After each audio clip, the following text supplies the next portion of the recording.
Bem-vindas e bem-vindos a mais um programa aqui no S+. Tenho um bebê e agora? E hoje vamos falar de um tema que interessa a muitas famílias, com certeza. Afinal, que quantidade de proteína é que devo dar ao meu filho? Connosco temos a nossa presença habitual, a doutora Helena Canário, nutricionista, e temos também a atriz, Mafalda Teixeira, que nos vem também falar aqui de um projeto muito especial que ela tem, chamado Fanicu, que também já vamos conhecer. E vamos também conhecer no Porto um projeto For Babies, dedicado ao desenvolvimento cerebral do bebê. Não perca! E vamos começar então com a doutora Helena Canário. Bem-vinda. Olá, em primeiro lugar, temos que explicar porque é que vamos dedicar um programa à proteína. Afinal, qual é então a importância deste macronutriente no desenvolvimento do bebê? Exatamente, é muito importante. É um macronutriente, é um nutriente que é indispensável ao ser humano e ao seu crescimento e também, obviamente, durante todo o seu ciclo de vida. Numa fase em que o bebê necessita de crescer muito, a proteína é quase funciona como um bloco de construção. Portanto, é uma fase anabólica de crescimento e é necessária a proteína, acima de tudo. Não tanto a quantidade, mas, acima de tudo, a qualidade desta mesma proteína. Portanto, a proteína é como se fosse, de uma forma simples, imaginemos um comboio com várias carruagens. Portanto, estas várias carruagens são aminoácidos, são a parte mais pequena de uma proteína, que é uma molécula longa, e, portanto, são proteínas fundamentais e estes aminoácidos que compõem as diferentes proteínas são essenciais para o crescimento do bebê e, portanto, têm que ser veiculados ao bebê através da alimentação. Portanto, não podemos aqui brincar ou descurar estes aminoácidos essenciais, essencialmente numa fase tão precoce quanto aquela que é os primeiros meses de vida e depois os primeiros anos também. Portanto, é fundamental a proteína e diria que, numa palavra, portanto, é um bloco de construção. Ou duas palavras. E, portanto, nesta etapa inicial, se tudo correndo tudo bem, não é? Temos a amamentação que garante, de facto, a quantidade necessária de proteína. Exatamente. Portanto, o leite materno, extraordinariamente, porque sendo a natureza, e a natureza é perfeita nesse sentido, ajusta-se às necessidades do bebê e, portanto, vai facultar ao bebê a proteína necessária e adequada à sua velocidade de crescimento. O leite materno é muito dinâmico, no início tem uma maior quantidade de proteína e depois vai-se ajustando. Também porque o bebê vai habituando-se a fazer a sua sucção e, portanto, no início se calhar mama uma menor quantidade, depois mais para a frente vai conseguir fazer uma sucção de uma maior quantidade e, portanto, isso já vai sendo satisfatório para ele. E esta dinâmica do leite materno é tão interessante que vai ao ponto de o leite materno sabe quando a mãe está a amamentar um menino ou uma menina e sabe que o menino necessita de mais energia. Portanto, esta particularidade do leite humano é extraordinária, não só esta, todas as outras que compõem. Do ponto de vista proteico, efetivamente, a quantidade que existe é pequena, dentro dos macronutrientes é pequena, mas é de elevadíssima qualidade. Portanto, é muito satisfatória para o desenvolvimento pleno do bebê nesta fase. Exato. Agora, claro, quando não se amamenta, não é? É preciso ter muita atenção também em relação ao leite de substituição que se escolhe, exatamente também por essa questão, não é? Sem dúvida. Portanto, eu diria que neste momento, à luz da evidência, à luz do conhecimento que temos em termos de estudos, sabemos que um excesso de proteínas, uma oferta excessiva de proteínas nesta fase inicial da vida pode predispor para excesso de peso e uma obesidade mais tarde. Portanto, convém, obviamente, que haja aqui um critério rígido e se há necessidade de utilizar uma alternativa, um substituto ao leite materno, então o profissional de saúde deve ter o cuidado de optar por fórmulas que tenham um mais baixo teor proteico dentro do intervalo permitido por lei e que garantam, portanto, assim, um crescimento adequado, harmonioso, dentro dos padrões do leite materno também. Muito bem, Mafalda Teixeira. A Mafalda também foi mãe, não é? Do Gabriel, do pequeno Gabriel. Como é que foram as suas preocupações iniciais em relação ao Gabriel? Porque eu sei que esta questão da alimentação também lhe é muito cara, não é?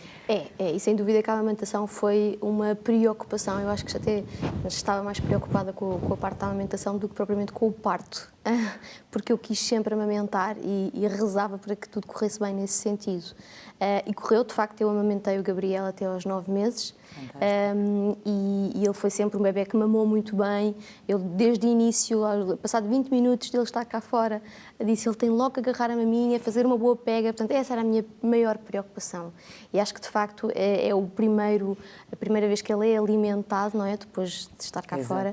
E acho que é tão importante as mães esforçarem-se a esse ponto, porque, de facto, é uma privação muito grande e é um esforço em todos os sentidos, mas sem dúvida que sou muito apologista da amamentação, se possível em exclusividade, pelo menos até aos 4 meses, é o ideal. E pronto, e agora, a partir do momento em que ele tem 1 ano e que começou a comer de tudo, veio outra grande preocupação. Exato, não é? exatamente. Que é, de repente, nós pais temos, no primeiro ano de vida, uma preocupação extrema em que pesamos a quantidade de carne, temos cuidado com os legumes que vamos colocar na sopa. Muito criteriosos. Exatamente. Sempre. E depois o pediatra diz, bom, já tem 1 ano, já pode comer de tudo. E eu acho que aí os pais podem ficar um bocadinho baralhados, pensar, então, mas agora, doutor, mas comer tudo, então, se os pais comem croquetes, os pais comem, mas eu não quero dar fritos ao meu filho, mas eu não quero dar papas cheias de açúcar ao meu filho. E realmente nós tivemos sorte com o nosso pediatra, porque é uma pessoa flexível, e eu por iniciativa própria, porque não tenho formação na área de nutrição, mas é uma área que eu gosto bastante, fui à procura de coisas e pesquisei em livros e na internet, e foi a minha curiosidade que me levou a procurar outras opções, também com nutricionistas na área infantil, e perceber que, de facto, há um mundo de hipóteses que nós podemos oferecer-lhes e muito mais saudável, porque eu acho que, já sem vamos dúvida, falar um bocadinho também que o dessas, que eu já vi alguns vídeos, sobre isso. Século. Mas vamos então agora conhecer aqui um projeto muito especial no Porto, For Babies, que se preocupam de facto com o desenvolvimento do bebê à luz de tudo aquilo que são também agora as novas descobertas, não é? Porque isto é um universo também em descoberta. E a repórter Lígia Pinto foi então até lá e vamos ver aqui a nossa peça. O cérebro é o único órgão que ainda não está completamente formado quando do nascimento. Estima-se que cerca de 85% do cérebro se desenvolve até aos 3 anos de idade. É por isso importante estar atento às várias fases de desenvolvimento. Mas como? É exatamente isso que vamos perceber com a professora Clementina Almeida, que já está aqui comigo. Olá, começo por perguntar, a psicologia pediátrica acaba por ser muito importante na avaliação deste desenvolvimento, quer cognitivo, comportamental, tudo isso. Mesmo emocional, sim, extremamente importante, ou seja, para além de nós nos focarmos no desenvolvimento físico, é importante também perceber, através de dados que o bebê nos vai dando, de sinais que ele vai emitindo, como é que o desenvolvimento mais emocional, mais cognitivo também se está a dar e, portanto, se estamos a atingir aquilo que são as etapas esperadas. Quais são os principais problemas de desenvolvimento que surgem aqui na For Babies? Clínica. Com bebês, não diria problemas de desenvolvimento, mas sim questões, dificuldades, eu chamo-lhe dificuldades temporárias, ou seja, são sempre aquelas que se prendem com o sono, com a alimentação, eventualmente às vezes com alguns marcos de desenvolvimento, por exemplo, no controle dos xixis e dos cocós, e pronto, e de um modo geral o que nós fazemos com a nossa consulta de psicologia pediátrica de rotina, no fundo, é avaliar todas estas áreas e perceber se o bebê consegue ou está a conseguir atingir estas etapas, para além de, e se calhar das partes mais importantes, é orientar os pais, ou seja, os pais ficarem mais tranquilos de um modo geral e, por outro lado, também perceber o que é expectável que aconteça no próximo mês, nos próximos 2 meses, porque acontece muitas vezes numa consulta nós dizermos se calhar já é a altura de começarmos a passar uns lápis para a mãozinha, para rabiscar, e os pais sentirem-se muito admirados, do género, o que já posso, não sabia que era esta a idade, e portanto acho que acima de tudo os pais ficam muito mais tranquilos ao perceber aquilo que ainda não conseguiam ter entendido através dos sinais do bebê, porque muitos deles não falam, não é? Até porque os pais têm um papel muito importante também nos sinais que os bebés têm e que depois também vos transmitem. Certo. Os pais neste momento são, aliás eu costumo dizer que são os maiores especialistas em bebés, são os pais efetivamente, e o que nós sabemos acerca do desenvolvimento cerebral é que os pais são as bases, são os arquitetos desse desenvolvimento cerebral. Nós não precisamos de brinquedos sofisticados, não precisamos de coisas altamente complexas, precisamos acima de tudo da relação, ou seja, precisamos de um bebê que chore e alguém que esteja atento e que vá ter com ele, e isso é essencial, isso é a base para que o desenvolvimento cerebral se dê. Obviamente que precisamos da estimulação sensorial, e aí o denominador comum são os pais, novamente, ou seja, os pais é que podem propor ao bebê experiências sensoriais diferentes, não é? Para que este cérebro se desenvolva.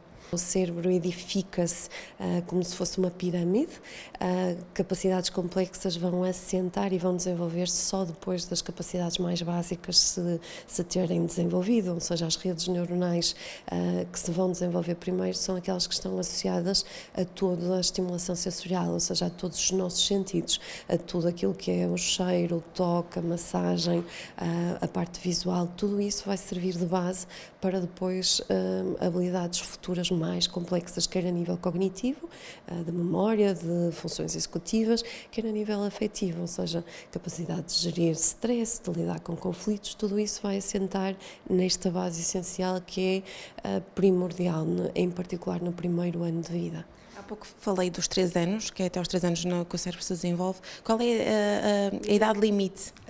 Até aos 6 é fundamental, ou seja, até aos 3 nós temos cerca de 85% do cérebro desenvolvido, por volta dos 6 anos nós temos 95% a 100%, ou seja, o que é que isto quer dizer? Não quer dizer que não haja mutabilidade, que nós não possamos transformar as coisas depois.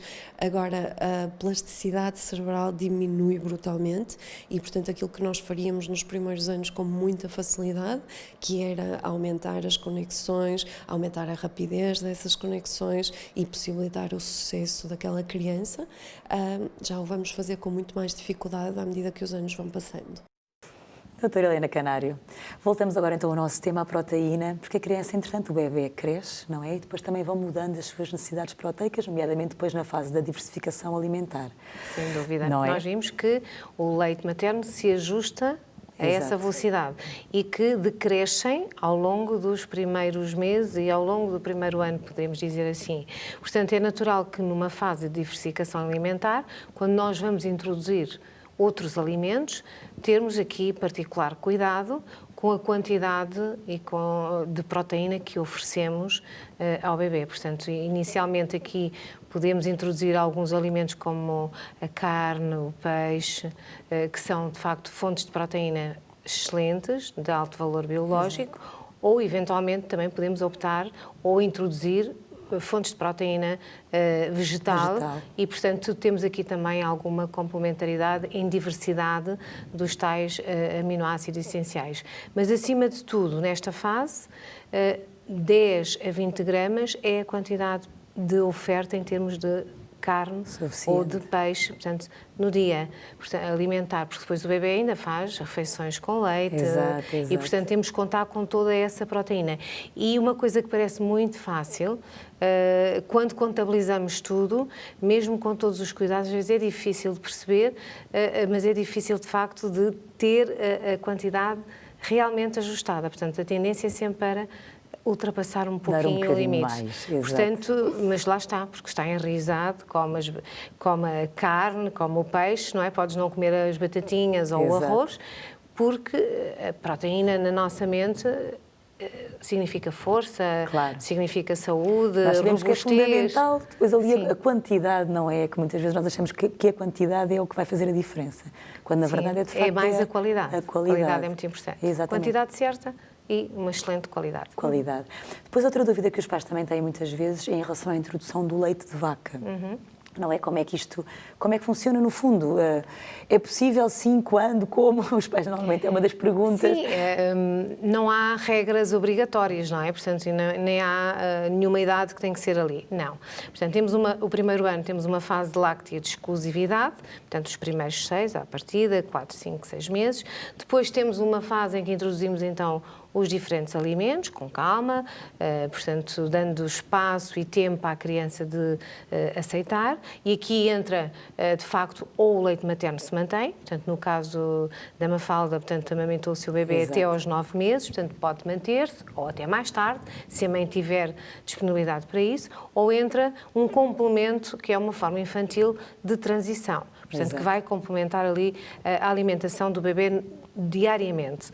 A partir dos 12 ou 24 meses, obviamente o bebê já fez a maioria e a introdução em termos de alimento, a maior diversidade já aconteceu e, portanto, não há nenhuma indicação de que, de facto, o leite de vaca não possa ser introduzido acima dos 12 meses. Também é verdade que nós sabemos que muitas vezes fórmulas de crescimento que têm menor teor de proteína, têm maior suplementação de ferro, têm em termos de perfil de gordura um maior balanço entre gordura saturada, monoinsaturada e poliinsaturada, menos carga de sódio, portanto, que pode ser aqui também uma melhor solução até aos 24, aos 36. Mas aí vai depender, obviamente, da mãe, se a mãe estiver disponível e se estiver realmente interessada em manter.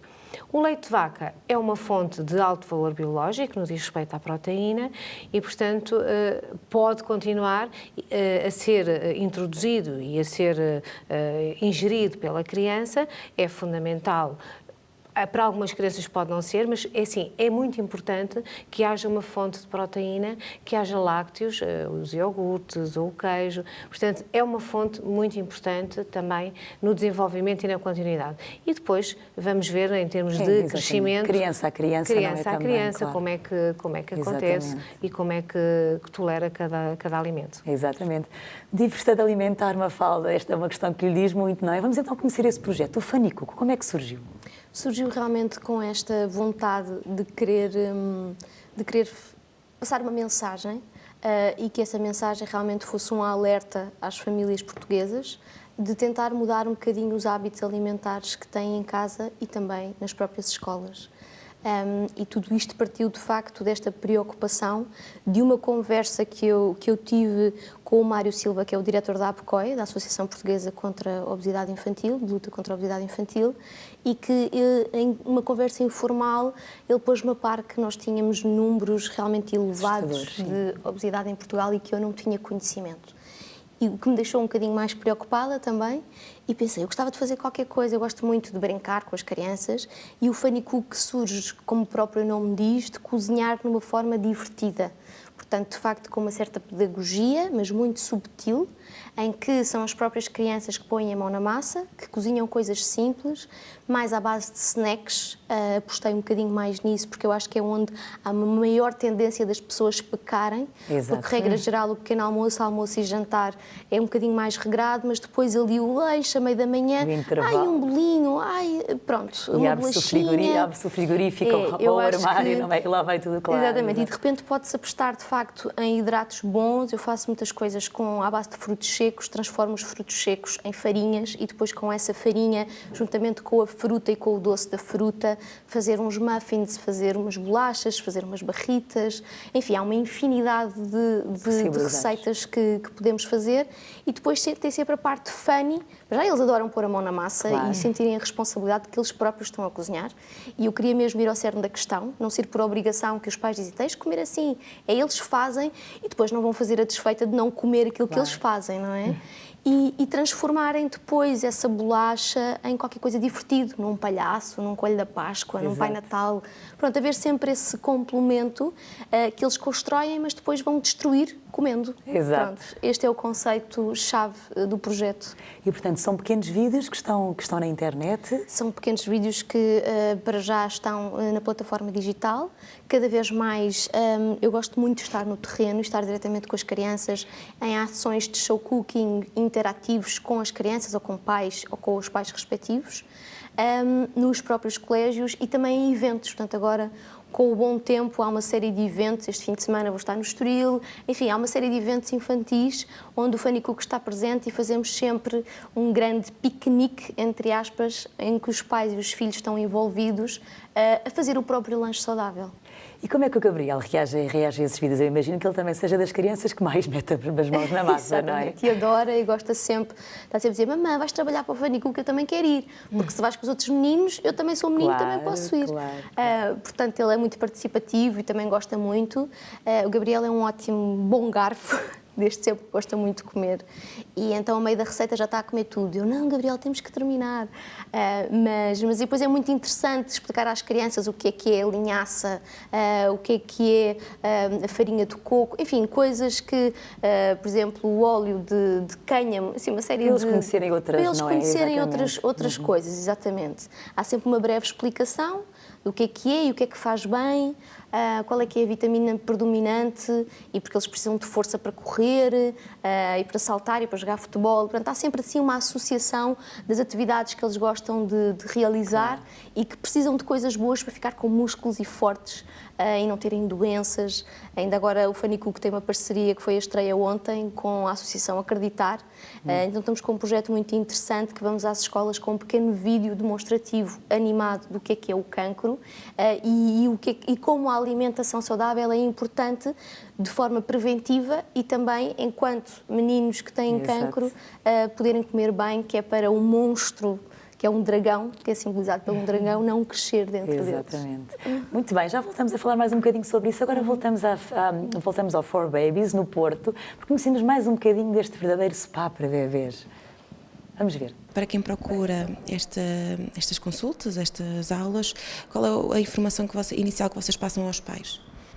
Sim, inicialmente nós fazemos uma recolha clínica bastante extensa para perceber tudo aquilo que aconteceu antes do bebê nascer, porque também é importante, e depois vamos avaliando as competências do bebê e vamos orientando para aquilo que seria adequado que o bebê fizesse, e, portanto, ou até mesmo alguns comportamentos que seriam adequados que os pais pudessem ter ou modificar para que, no caso de haver uma patologia ou uma situação mais complexa, ela se resolver. Nós estamos aqui já num sítio muito apelativo, que é o que vocês chamam de Spa for Babies. No fundo, em termos de desenvolvimento, nós começamos pelas aulas, pelo Baby Sense, pelas aulas de estimulação sensorial, que são no ginásio que temos ali. Depois nós passamos para a parte do meio aquático, ou seja, tendo em conta que os bebés vêm do meio aquático, fez todo sentido criar aqui um protocolo clínico que envolvesse também a água. Ou seja, temos na mesma protocolos clínicos individualizados para cada bebê, dependendo da sua idade e do seu desenvolvimento, mas inclui sempre uma parte na água e todos os outros sentidos estimulados à volta, mas a água é essencial. Que tipo de sentidos é que são estimulados aqui? Todos, desde a estimulação auditiva, porque nós vamos tendo músicas e sons adaptados em cada uma das sessões, a visual, porque as piscinas que nós temos aqui têm cromoterapia, portanto vão passando luzes distintas, tanto a grande como as pequeninas. Temos também depois muitos bonecos, brinquedos, alguns que são construídos por nós, que usamos tanto nas aulas de Baby Sense como aqui no spa. E, portanto, todos os sentidos são estimulados. Terminam sempre com a estimulação do toque, portanto, com uma massagem, que também tem uma componente clínica, ou seja, se nós temos bebês que se queixam mais de cólica, essa massagem é mais dirigida para o alívio da dor da cólica. Se é uma questão mais respiratória ou mais de choro, ou seja, são sempre adaptadas àquele bebê. Não temos protocolos iguais para todos. Aliás, é extraordinário ver os mais pequeninos, porque eles podem vir cá a partir do 4º dia de nascimento, não é? Desde que não tenham qualquer tipo de contraindicação, e, por exemplo, vê-los nas piscinas pequeninas com uma sensação de alívio de ok, finalmente deixei de estar a ser puxado aqui para baixo, para o solo com a gravidade, e rapidamente criam uma liberdade de movimentos e automatizam todo o seu posicionamento para desfrutarem da água, ou seja, tentamos mimetizar as sensações que eles tinham nas barrigas da mamãe. A nível de resultados, fantásticos. São muito bons, felizmente e com muito orgulho vamos apresentar já este mês no Congresso Mundial de Saúde Mental Infantil, dos 0 aos 3, onde estão os maiores especialistas em saúde mental infantil do mundo, os nossos primeiros resultados que são muito positivos naquilo que diz respeito ao sono em particular, à alimentação, ou seja, cólicas e a próprio crescimento do bebê. E em termos de relaxamento. E, portanto, para nós é um orgulho enorme ter percebido ao fim deste tempo todo, com estes protocolos clínicos todos, agora podermos apresentar num congresso científico todos os dados que obtivemos. Mafalda, voltamos então aqui ao nosso Fanicu, que já percebemos um bocadinho também melhor o que é este projeto. Agora, de facto, eu sei que a Mafalda agora até está com uma digressão, com a Bela e o Monstro, não é? Isto muitas vezes, às vezes para os pais é difícil, nós fazemos tudo pelos nossos filhos, mas depois muitas vezes não cuidamos de nós. A Mafalda também faz os seus lanchinhos, os seus snacks. Tudo. Aliás, eu faço para toda a gente lá em casa. A ideia mesmo é que, de repente, eu possa cativar as famílias, vindo da ideia dos próprios filhos. Cada vez temos menos tempo, cada vez vivemos num stress diário, com uma rotina, enfim. E com o Fanicu, que de repente os filhos possam puxar um bocadinho os pais. Vamos pôr este vídeo e vamos fazer isto em 4 minutos. Tem ali um tempo útil entre eles, que eu sei que durante a semana é muito complicado. Mas pronto, estão a fazer qualquer coisa engraçado, estão a apostar também na boa alimentação de ambos, porque de repente o pai pode levar para o escritório, a mãe também, e o filho para a escola, e pronto, fica tudo mais saudável. Exato. Costumamos dizer que os pais são o melhor exemplo para os filhos, mas que também podemos puxar pelos filhos para serem um ótimo exemplo para os pais, sem não dúvida. é? Porque Também não? aprendemos muito com eles, não é? Exatamente, porque não? Doutora Helena Canário, estamos quase a terminar o nosso programa, então assim, fazendo aqui um apanhado também só para os pais que estão lá em casa. Lembrarmos, nós falamos de proteína, portanto, lembrar mais uma vez que a proteína é realmente um constituinte fundamental, bloco de construção, que nesse sentido a qualidade é muito importante, mais do que a quantidade, portanto, aqui neste sentido, quantidade não é tão importante, portanto, menos proteína será muito melhor para o desenvolvimento saudável. E estamos a pensar num futuro a médio e longo prazo. Portanto, ao pensarmos em bloco de construção, estamos a investir, oferecendo uma boa fonte de proteína com ótima qualidade aos nossos filhos, estamos a investir também na construção de bases sólidas para esse futuro, e isso é importantíssimo. Portanto, não optando por dar grandes quantidades em fases que são mais sensíveis, como as que nós falámos, portanto, numa fase precoce, excesso de oferta de proteína pode ter realmente aqui algum prejuízo, nomeadamente em termos de excesso de peso, como já vimos, e, portanto, optar por fazer uma alimentação variada e também não recorrer só à proteína animal. Temos também muitas proteínas vegetais que são ótimas e que se complementam e que podem também trazer cor. Exato. E alegria e diversão, portanto, ao prato e à alimentação das crianças. E em caso de dúvida, falar com o pediatra ou com o nutricionista. Com certeza. Um profissional de saúde aqui será sempre um ótimo conselheiro, uma ótima pessoa para ajudar os pais a encontrar as melhores soluções. Muito bem, e claro, e não vamos perder os vídeos da Fanicu, como a Paula obrigada. Teixeira. Muito obrigada, por hoje é tudo. Voltamos então na próxima semana com mais um tema aqui ao Tenho um Bebê e agora no S+.